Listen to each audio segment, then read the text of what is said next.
Hi hello friends, welcome back to my YouTube channel. నేను మీ పావని శ్రీకాంత్. ఈరోజు డిఫరెంట్గా స్నాక్స్ రెసిపీ చూసేద్దామా. ప్రైస్కి తగినట్టు పచ్చిమిర్చి కట్ చేసి ఉంచుకోవాలి.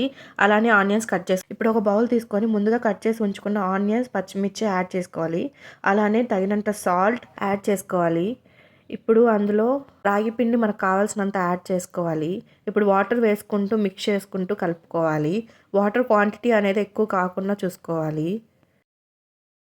ఇప్పుడు దాన్ని బాగా మిక్స్ చేసి కాసేపు పక్కన ఉంచుకోవాలి. మీద ప్యాన్ పెట్టుకొని ఆయిల్ అప్లై చేసుకోవాలి. ముందుగా రెడీ చేసుకున్న రాగి మిక్స్ని వడల్లాగా వేసుకుంటూ దాని మీద వేసుకోవాలి. దానిపైన ఆయిల్ అప్లై చేసుకుంటూ లో ఫ్లేమ్లో తిప్పుకుంటూ కాల్చుకోవాలి. మనం దీన్ని డీప్ ఫ్రై కూడా చేయొచ్చు, కానీ దాంతో కంపేర్ చేస్తే దీంతో మనకు ఆయిల్ అనేది తక్కువ అబ్జర్వ్ చేసుకుంటుంది. మన హెల్త్కి కూడా మంచిది. మన హెల్తీ స్నాక్స్ రెసిపీ రెడీ అయిపోయింది. Thank you for watching.